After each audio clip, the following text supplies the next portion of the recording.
درختوں، جھاڑیوں اور چھوٹے چھوٹے ٹیلوں پر دھوپ پھیلی ہوئی تھی۔ میں نے باہر روشنی میں آتے ہی اپنے جسم پر نظر ڈالی۔ یہ بڑی ڈرا دینے والی بات تھی کہ میرا جسم غائب تھا اور مجھے نظر نہیں آ رہا تھا۔ اس کی جگہ ایک چھوٹا سا سانپ گھاس اور جھاڑیوں میں تیزی سے رینگتا چلا جا رہا تھا۔ میں بالکل غائب تھا۔ مجھے یوں محسوس ہو رہا تھا کہ جیسے یہ سانپ میں نہیں ہوں، میں غائب ہوں اور یہ کوئی اور ہی سانپ ہے جو میرے غیبی جسم کے ساتھ ساتھ چلا جا رہا ہے۔ میری ذہنی حالت بالکل صحیح تھی۔ جسم کو ذرا سی بھی بھوک اور پیاس محسوس نہیں ہو رہی تھی۔ ایک عجیب تبدیلی میرے اندر یہ آ گئی تھی کہ مجھے فضا میں اپنی بیوی کے جسم کی بہت ہی ہلکی ہلکی خوشبو محسوس ہونے لگی تھی۔ میں اپنی بیوی کے جسم کی اس خوشبو سے اچھی طرح واقف تھا۔ یہ خوشبو ہوا میں کسی وقت آتی اور پھر غائب ہو جاتی۔ ایسا میرا سانپ کی شکل میں ظاہر ہو جانے کی وجہ سے تھا، کیونکہ سانپ کئی کلومیٹر سے آنے والی بو سونگھ لیتا تھا۔ جمیلہ کے جسم کی مدھم خوشبو اس طرف سے آ رہی تھی جس طرف دور خونی جنگل کے سیاہ درختوں کی قطاریں کھڑی تھی۔ اس جنگل کے پیچھے آلوپ نگر کی کھنڈر عمارتیں اور مہادیو کا آشرم تھا۔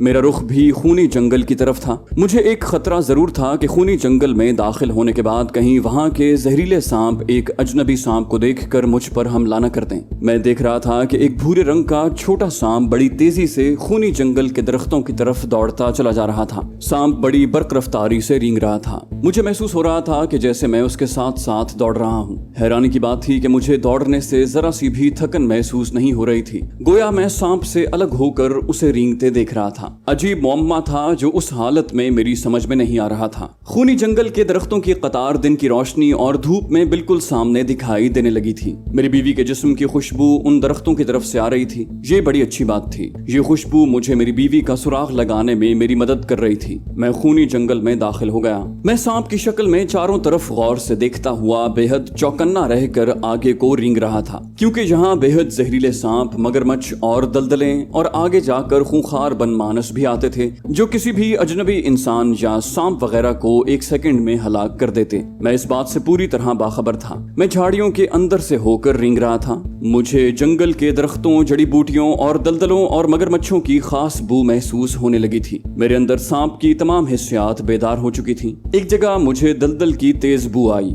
میں جھاڑی سے باہر نکلا تو دیکھا کہ سامنے سیاہ رنگ کی سطح والی دلدل تھی جو اس طرح اوپر نیچے ہو رہی تھی جیسے سانس لے رہی ہو۔ میں اس سے بچ کر نکل گیا۔ تھوڑی دور ہی گیا تھا کہ چاروں طرف سے سانپوں کے پھنکارنے کی آوازیں آنے لگیں۔ میں وہیں رک گیا۔ میں نے پھن اٹھا کر ارد گرد دیکھا۔ مجھ سے کچھ فاصلے پر جھاڑیوں میں سے نکل کر 10-12 سرخ، سیاہ اور زرد رنگ کے چھوٹے چھوٹے سانپ میری طرف دیکھ کر پھن کھولے غصے سے پھنکار رہے تھے، مگر میرے قریب کوئی نہیں آ رہا تھا۔ میں سمجھ گیا کہ یہ دلی والے پراسرار سادھو کی جڑی بوٹی کا اثر ہے جس کی وجہ سے میرے جسم سے ایسی بو خارج ہو رہی ہے جو ان سانپوں کو میری طرف آنے سے روک رہی ہے۔ میں نے زور سے پھنکاریں ماری۔ سارے سانپ ڈر کر بھاگ گئے۔ مجھے اس بات کا اطمینان ہو گیا کہ کم از کم خونی جنگل کا کوئی سانپ، مگرمچھ وغیرہ مجھ پر حملہ نہیں کرے گا۔ صرف بن مانس کا ڈر تھا، کیونکہ دلی والے سادھو نے مجھے بتا دیا تھا کہ بن مانس جسم سے خارج ہونے والی جڑی بوٹی کی بو کو محسوس نہیں کرے گا، چنانچہ مجھے اس سے ہوشیار رہنا ہوگا۔ میں نے چاروں طرف دیکھا، وہاں کوئی بن مانس دکھائی نہیں دے رہا تھا۔ میں تیزی سے اس جانب رینگنے لگا جس طرف سے میری بیوی کے جسم کی خوشبو مجھے محسوس ہو رہی تھی۔ میری بیوی کے جسم کی خوشبو میری رہنمائی کر رہی تھی۔ خونی جنگل سے میں پہلے بھی گزر چکا تھا۔ میں جنگل کے درختوں اور جھاڑیوں کو پہچانتا بھی تھا۔ میری بیوی کے جسم کی خوشبو میری صحیح رہنمائی کر رہی تھی۔ مجھے صرف اس بات کا خدشہ تھا کہ کہیں اچانک مجھ پر گندھرنی کے پلائے ہوئے سفوف کا اثر غائب نہ ہو جائے۔ اگر ایسا ہو گیا تو میں اچانک انسانی شکل میں واپس آ جاؤں گا اور دوسروں کو دکھائی دینے لگوں گا۔ یہ بات میرے حق میں سخت نقصان دہ ثابت ہو سکتی تھی اور میری ہلاکت کا باعث بھی ہو سکتی تھی، لیکن ابھی تک ایسا نہیں ہوا تھا۔ یہی وجہ تھی کہ میں اس اچانک رونما ہونے والی تبدیلی سے بچنے کے لیے جتنی تیز رینگ سکتا تھا درختوں، جھاڑیوں اور جھاڑ جھنکار میں سے رینگتا ہوا چلا جا رہا تھا۔ یہ خونی جنگل کافی رقبے پر پھیلا ہوا تھا۔ میں رینگتے ہوئے آدم خور جھاڑیوں کے درمیان سے بھی گزرا۔ کسی جھاڑی نے مجھے کچھ نہ کہا، بلکہ ایک مقام پر آدم خور جھاڑیوں کی شاخیں میرے جسم کی بو پا کر تیزی سے سمٹ گئیں۔ میں جنگل کے اس گنجان حصے میں داخل ہو چکا تھا جہاں، جیسا کہ میں پہلے بیان کر چکا ہوں، درخت بالکل ساتھ ساتھ اگے ہوئے تھے۔ یہ اتنے बड़े बड़े दरख्त थे कि ऊपर जाकर उनकी घनी शाखों ने एक दूसरे में उलझकर छत डाल रखी थी। उसकी वजह से यहाँ दिन के वक्त भी शाम का अंधेरा फैला हुआ था, मगर मुझे सब कुछ साफ दिखाई दे रहा था। सांप रात की तारीकी में भी सब कुछ देख लेता है। मेरे अंदर ये खसलत भी पैदा हो गई थी और जंगल का हल्का हल्का अंधेरा मेरे रास्ते में रुकावट नहीं बन रहा था। इंसान की हैसियत से मुझे दरख्तों के दरमियान शाम का अंधेरा भी महसूस हो रहा था और सांप के रूप में होने की वजह से ये अंधेरा मुझे दिन की रोशनी की तरह दिखाई देता था। अजीब इनकलाब था ये जो मेरी समझ से बाहर था। मैं अपने दिल में खुदा से माफिया मांग रहा था कि वो मेरे गुनाह माफ कर दे और मेरी बीवी जमीला को इस जहन्नम से निकालने में मेरी मदद फरमाए। मेरा खुदा जानता था कि मैंने अपने ऊपर जो सांप का रूप तारी किया था तो ये किसी दुनियावी लालच की वजह से नहीं, बल्कि सिर्फ अपनी मनकूहा बीवी को वहशी पुजारियों के पंजे से छुड़ाना चाहता था ताकि उसे यहाँ से निकाल कर पाकिस्तान चला जाऊं और फिर कभी भारत के इस जहन्नम का रुख न करूं। मेरी रफ्तार काफी तेज थी।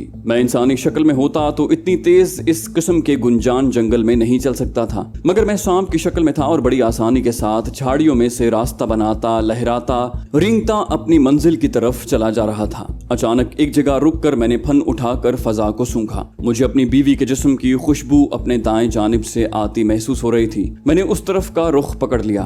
गुंजान जंगल खत्म हो गया। जंगली झाड़ियों और छोटे छोटे टीलों का सिलसिला शुरू हो गया। मुझे अच्छी तरह मालूम था कि यहाँ आगे छोटा टीला आएगा जिसकी दूसरी जानिब नशेब में एक छोटी सी वादी की शक्ल में आलोप नगरी की शैतानी इमारतों के खंडर हैं। मैं उसी टीले की तरफ जा रहा था। मेरी बीवी के जिस्म की खुशबू भी उसी टीले की तरफ से आ रही थी। बहुत जल्द मैं टीले के करीब आ गया। मैंने रुककर टीले को गौर से देखा। ये वही टीला था। मैं उसकी चढ़ाई चढ़ने लगा। मैं अभी आधी चढ़ाई पर था कि एक तरफ से काले रंग का बनमानस चीखें मारता, सीने पर जोर जोर से हाथ मारता नमूदार हुआ और जहां मैं रेंग रहा था वहां आकर झुककर मुझे देखने लगा। उसका मुंह खुला था और नोकीले दांत बाहर निकले हुए थे। बनमानस ने अपना लंबा बाजू आगे करके मुझ पर जोर से हाथ मारा। अगर मैं तेजी से एक तरफ न खिसक जाता तो उसने मेरे जिस्म के 2 टुकड़े कर दिए थे। मैं गुंथरनी से ये नहीं पूछ सका था कि अगर मुझ पर गोली का फायर होगा या किसी बनमानस ने मुझे टुकड़े टुकड़े कर दिया तो क्या मैं सचमुच मर जाऊंगा। इस ख्याल से ही मेरे जिस्म में सनसनी सी दौड़ गई। अब मैं अपनी जान बचाने के सिलसिले में ज्यादा मोहतात हो गया था। मैं झाड़ियों में घुसकर बनमानस की नजरों से गायब हो गया और दूसरी तरफ जाकर टीले की चढ़ाई चढ़ने लगा। अब मुझे अपनी जान की ज्यादा फिक्र हो गई थी। मैं टीले की चोटी पर आ गया। मैंने दूसरी तरफ देखा। मैं अपनी मंजिल पर पहुंच गया था। नीचे नशेब में आलोप नगरी की शैतानी बस्ती दिन की धूप में साफ नजर आ रही थी। खंडर नुमा इमारतों पर वही पहले रोज वाली वीरानी और आसेब ज़दा खामोशी छाई हुई थी। कोई चरिंद परिंद और इंसान नजर नहीं आ रहा था। मैं ढलान पर रेंगने लगा। उस वक्त आसमान पर एक जानिब से काले काले बादलों के टुकड़े नमूदार होने लगे। उस इलाके के मौसम से मैं अच्छी तरह वाकिफ हो गया था। यहाँ जब आसमान पर बादल आते थे तो वो बरस कर ही जाते थे, यानी बारिश जरूर होती थी। मुझे बारिश का ख्याल आया तो ये सोचकर मुझे तसल्ली हो गई कि मैं सांप के रूप में हूँ और मेरे कपड़े बारिश में नहीं भीगेंगे। मैं नशेब में हमवार जमीन पर आ गया। यहाँ से मुझे आगे महादेव के आश्रम के अकब में जाना था, जहाँ गुंथरनी की इत्तला के मुताबिक एक टीला था जिसके पीछे वो काल कोठरी थी जहाँ दिन के वक्त मेरी बीवी को बंद कर दिया जाता था। मैंने रुककर फजा को सूंघा। जिस तरफ महादेव का आश्रम था और जहाँ दरख्तों के पीछे पीछे से होकर जोगन माया देवी पहली बार मुझे महादेव के आश्रम की तरफ ले गई थी, उस जानिब से मेरी बीवी के जिस्म की खुशबू आ रही थी। ये खुशबू पहले से ज्यादा गहरी हो गई थी। इसका मतलब था कि मेरी बीवी उस वक्त काल कोठरी में मौजूद थी और मैं उसके करीब से करीब होता जा रहा था। मैंने दिल में दुआ मांगी, या अल्लाह पाक मुझे इतनी ताकत अता करना कि मैं अपनी बीवी को यहाँ से निकालने में कामयाब हो जाऊं। एक बात मेरी समझ में नहीं आ रही थी और उसका मुझे बराबर धड़का लगा हुआ था कि मेरी बीवी को जब पता चला कि मैं सांप के रूप में हूँ और उससे अपनी इंसानी आवाज में बातें कर रहा हूँ तो उस पर क्या असर होगा। कहीं वो डर कर बेहोश तो नहीं हो जाएगी। दूसरी परेशानी मुझे ये थी कि मैं सांप की शक्ल में उसे यहाँ से निकालूंगा कैसे। पहरेदार और पुजारी सपेरे मुझे तो नहीं देख सकेंगे। मैं सांप की शक्ल में उनकी नजरों से इधर उधर छुप सकूंगा, मगर मेरी बीवी तो उन्हें साफ नजर आ जाएगी। वो तो उसे फौरन पकड़ लेंगे। इसका मेरे पास एक ही इलाज था कि मैं पहरेदारों और पुजारियों में से किसी को जिंदा न छोड़ूं। मगर सवाल ये था कि वहाँ तो सपेरे फौजियों की पूरी पलटन थी, मैं किस किस को डस कर हलाक करूंगा। इतनी देर में तो किसी न किसी सपेरे की स्टेन गन का फायर मुझे मौत की नींद सुला देगा, या कोई न कोई मुझे पत्थर से या गन के बट से या अपने जूतों से कुचल डालेगा। अजीब परेशान कर देने वाली उलझन में मुब्तला था और अपनी बीवी की खुशबू के पीछे पीछे चला जा रहा था। मैं इन्हीं दरख्तों की आड़ में रिंग रहा था जहाँ से मुझे जोगन माया देवी महादेव के आश्रम के अकबी तालाब पर ले गई थी। मैं दरख्तों से निकल आया, यहाँ कोई नहीं था। अभी तक किसी इंसान को न मैंने देखा था, न किसी की मुझ पर निगाह पड़ी थी। कोई बंदर या बनमानस भी यहाँ नहीं मिला था। मेरे सामने महादेव आश्रम का पवित्र तालाब था। तालाब पर भी कोई दासी, नर्तकी या पुजारी नहीं था। मैंने सामने वाले दरख्तों की तरफ फन उठाकर देखा। इन दरख्तों के पीछे छोटे टीले की झाड़ियां दिखाई दे रही थी और आसमान पर जो बादल थे वो एक दूसरे में घुल मिलकर घटा की शक्ल इख्तियार कर गए थे। हवा भी थोड़ी तेज चलने लगी थी। तेज हवा की वजह से किसी वक्त मुझे अपनी बीवी के जिस्म की खुशबू आती और किसी वक्त बिल्कुल गायब हो जाती। मुझे थोड़ी दूर जाकर जमीला की खुशबू को फजा में सूंघना पड़ता। आसमान पर बादलों की घटा ज्यादा गहरी और काली होने लगी थी। मैंने इंसानी आंखों से देखा तो धूप गायब हो गई थी और दिन की रोशनी धुंधली और नीम तारीख होना शुरू हो गई थी। सांप की आंख से देखा तो मुझे इस धुंधलके में भी दिन की रोशनी साफ नजर आ रही थी। मैं तालाब के करीब से होकर गुजर गया। तालाब की एक जानिब संगमरमर की रविश सी बनी हुई थी। मैं फर्श पर रेंगने लगा। संगमरमर की रविश पर रेंगते हुए मुझे सख्त दिक्कत पेश आ रही थी। मैं जल्दी से दाएं जानिब घास में चला गया। संगमरमर पर सांप का लचकदार जिस्म फिसल जाता था। घास में आते ही मैंने अपनी रफ्तार तेज कर दी। मुझे संगमरमर की रविश पर 3-4 देवदासियां नजर आईं। उन्होंने पीतल की गागरें अपने कूल्हों में दबा रखी थीं और हंस हंस कर एक दूसरी से बातें करती चली आ रही थीं। मैं संगमरमर की रविश से हटकर फूलों से लदी हुई झाड़ियों में रिंग रहा था। वो मेरे करीब से गुजर गईं। उनमें से किसी की नजर मुझ पर न पड़ी। वैसे भी मैं झाड़ियों की ओट में था और सांप भी छोटा सा था। मैं आगे को रेंगने लगा। अचानक मुझे रविश पर एक और देवदासी आती नजर आई। मैंने उसे फौरन पहचान लिया। ये जोगन माया देवी की सहेली और हमारी खास दोस्त और हमदर्द सिंधिया थी। मैं जज्बात से मगलूब होकर इंसानी एहसासात के जेरे असर झाड़ियों में से निकलकर उसके सामने संगमरमर की रविश पर आ गया। एक सांप को अपने सामने देखकर सिंधिया चीख मार कर पीछे हट गई। उसकी चीख की आवाज सुनकर दूसरी औरतें उसकी तरफ आ गईं। वो उससे पूछने लगी कि क्या हो गया है। सिंधिया ने कहा, यहाँ एक सांप है। इस दौरान मैं झाड़ियों में छुप गया था। लड़कियां हैरान होकर और कुछ डर कर इधर उधर देखने लगी। एक ने कहा, यहाँ तो मुझे कोई सांप नजर नहीं आ रहा। सिंधिया ने कहा, मैंने अपनी आंखों से एक छोटे भूरे सांप को देखा है। दूसरी देवदासी या पुजारन बोली, दीवानी हो गई है तू सिंधिया। तुझे मालूम नहीं कि महादेव जी के हुक्म से यहाँ किसी सांप को आने की इजाजत नहीं। सिंधिया खौफजदा नजरों से दाएं तरफ वाली झाड़ियों की तरफ देख रही थी। कहने लगी, वो इस तरफ झाड़ियों में गया है। मैंने अपनी आंखों से सांप को जाते देखा है। दूसरी औरतें सिंधिया का मजाक उड़ाने लगी कि उसने रात को जो सोम रस पिया था ये उसका असर है और वो उसे अपने साथ लेकर तालाब की तरफ चल दी। मैं सिंधिया को जाते देखता रहा। जब वो मेरी नजरों से ओझल हो गई तो मैं टीले की तरफ रेंगने लगा। मेरी बीवी जमीला के जिस्म की खुशबू यहाँ बहुत तेज हो गई थी और सीधी टीले की तरफ से आ रही थी। आसमान पर काली घटा और गहरी हो गई थी और अंधेरा सा छाने लगा था। मैं टीले के करीब जाकर उसके पहलू के साथ ऊंची घास और झाड़ियों में से रेंगता टीले के पीछे आ गया। यहाँ एक जानिब से जमीला की खुशबू बहुत तेजी से आ रही थी। मैं उस तरफ थोड़ी दूर रेंगता चला गया। मैं बड़ी एहतियात से चारों तरफ से बाखबर होकर रेंग रहा था। मुझे मालूम था कि यहाँ सख्त पहरा होगा और मुसल्लाह सपेरे स्टेन गन लिए मौजूद होंगे। मैं ऊंचे ऊंचे फूलों वाले पौधों में आकर सिमट गया। मुझे कुछ आदमियों की आवाजें आने लगी। मैंने आहिस्ता आहिस्ता रेंगते हुए पौधों में से अपनी सांप वाली सिरी बाहर निकाल कर देखा। टीले के पहलू में मेरे बिल्कुल सामने पत्थर की एक कोठरी थी जिस पर सब्ज बेलें चढ़ी हुई थी। कोठरी के बंद दरवाजे के आगे पत्थर के स्टूलों पर बिल्कुल आमने सामने 2 सपेरे फौजी बैठे एक दूसरे से बातें कर रहे थे। घटा झुकी हुई थी। हवा भी तेज हो गई थी। तेज हवा का झोंका आता तो मेरी बीवी के जिस्म की खुशबू गायब हो जाती। हवा का दूसरा झोंका सामने की तरफ से आता तो जमीला के जिस्म की खुशबू दोबारा महसूस होने लगती। ये बात तय थी कि जमीला सामने वाली काल कोठरी में बंद है और बाहर पहरा लगा हुआ है। मुझे अपनी बीवी को उस काल कोठरी में से निकालना था। उन दोनों पहरेदारों से निजात भी हासिल करनी थी। ये रात का वक्त नहीं था, दिन का वक्त था। अगरचे दिन की रोशनी बहुत कम हो गई थी, फिर भी ये दिन था। अगर मैं उन पहरेदारों के पास जाता हूँ तो मुझे देखा जा सकता था। मेरा इंसानी जहन पूरी तरह काम कर रहा था। میں نے सोचना शुरू कर दिया। मुझे ख्याल आया कि दिन के वक्त पहरेदारों को हलाक करने से कोई फायदा नहीं होगा, क्योंकि अगर मुसल्लह पहरेदारों को मैं मार भी देता हूँ तो काल कोठरी को ताला लगा हुआ होगा, और चूंकि मैं इंसानी शक्ल में नहीं हूँ, सांप की शक्ल में हूँ, इसलिए ताला नहीं खोल सकूंगा, और अगर ताला नहीं खोल सकूंगा तो जमीला को कैसे बाहर लाऊंगा। बेहतर यही है कि मैं रात होने का इंतजार करूं, क्योंकि रात को पहरेदार जमीला को निकाल कर महादेव के आश्रम में ले जाएंगे। मैं सिर्फ उस वक्त हमला कर सकता हूँ। रात का अंधेरा भी होगा,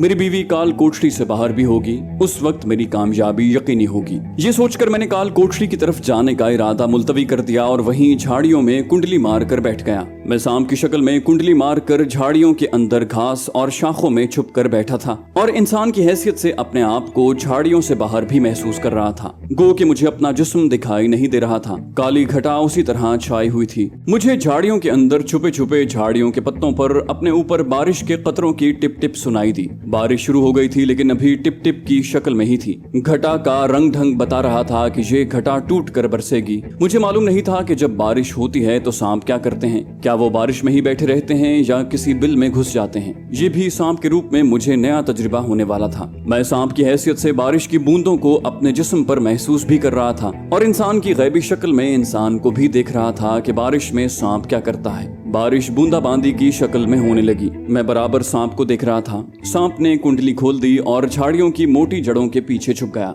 मुझे बारिश की नमी और गीलापन बिल्कुल महसूस नहीं हो रहा था, सांप को महसूस हो रहा था। यही वजह थी कि वो झाड़ियों की जड़ों में हो गया था ताकि अपने आप को बारिश से बचा सके। इसका मतलब था कि सांप बारिश में छुपने की कोशिश करता है। मैं सोचने लगा कि अगर मूसलाधार बारिश शुरू हो गई तो सांप यहाँ किस जगह पर छुपेगा। ये भी एक हकीकत थी कि मेरा सांप के इरादों पर पूरा कंट्रोल नहीं था। अगरचे मैं उसके और वो मेरे इरादों से वाकिफ था और जो मैं चाहता था सांप वही कर रहा था, लेकिन सांप की अपनी जबिल्लत भी थी और वो अपनी जबिल्लत के मुताबिक काम कर रहा था। मिसाल के तौर पर सांप बार बार मुंह से जबान बाहर निकाल कर लहराता, जबकि मुझे महसूस हो रहा था कि मैं जबान नहीं निकालता था। इतने में बादलों में जबरदस्त गरज की गूंज पैदा हुई और उसके साथ ही मूसलाधार बारिश शुरू हो गई। सांप झाड़ियों की जड़ों में से निकलकर बाहर आ गया और दूसरी तरफ से होकर काल कोठरी की पिछली दीवार की तरफ भागा। मैं उसके साथ साथ था, बल्कि जैसे मैं उसके बिल्कुल ऊपर हवा में उड़ रहा था। मैं उससे अलग नहीं हो सकता था। एक दो बार मैंने सांप से अलग होकर दूसरी तरफ जाने की कोशिश की तो मैं ऐसा न कर सका,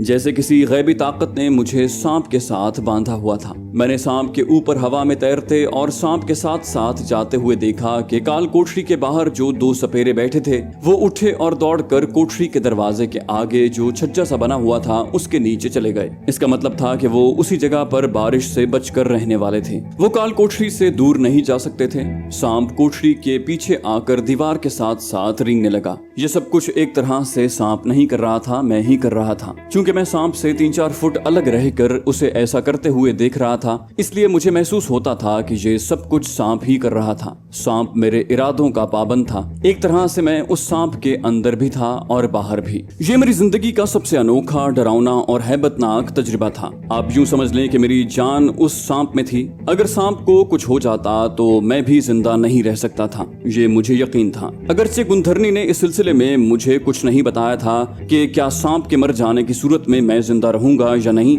सांप को कोठरी की दीवार में से एक बिल नजर आ गया। वो मेरी मर्जी से उस बिल में घुस गया। यूं तसव्वुर करें कि मैं खुद सांप के रूप में उस बिल में घुस गया। बिल तंगो तारीख था, मगर जब मैंने सांप के एहसासात से महसूस किया तो वो बिल मुझे एक कमरे जितना कुशादा और रोशन नजर आया। मैं सांप के रूप में बिल के अंदर घुस कर लेटा रहा। बाहर बड़ी जोरदार बारिश हो रही थी। बादल गरज रहे थे, बिजली चमक रही थी। दीवार की ढाल चूंकि टीले की ढाल थी और सतह जमीन से बुलंद थी, इसलिए बिल के अंदर बारिश का पानी नहीं आ रहा था। मुझे वहां बैठकर या लेटकर रात होने का इंतजार करना था। मेरा ख्याल था कि मैं सांप की शक्ल में ज्यादा देर तक उस बिल में घुसकर नहीं बैठ सकूंगा, लेकिन यहाँ भी सांप की जबिल्लत काम आई। सांप की ये भी एक कुदरती आदत है कि वो बिल के अंदर कई कई दिन तक छुपा रहता है। हम लोग तो किसी जगह 1-8 घंटा भी मुश्किल से किसी का इंतजार कर सकते हैं, लेकिन सांप, बिच्छू और मकड़ियां वगैरह 12-12 बल्कि 48 घंटे एक जगह छुपकर उसी हालत में गुजार देते हैं। कुदरत ने उनके अंदर इंतजार करने से जो कोफ्त होती है वो मादा बेहिस कर दिया होता है, लिहाजा उन्हें वक्त गुजरने का एहसास नहीं होता।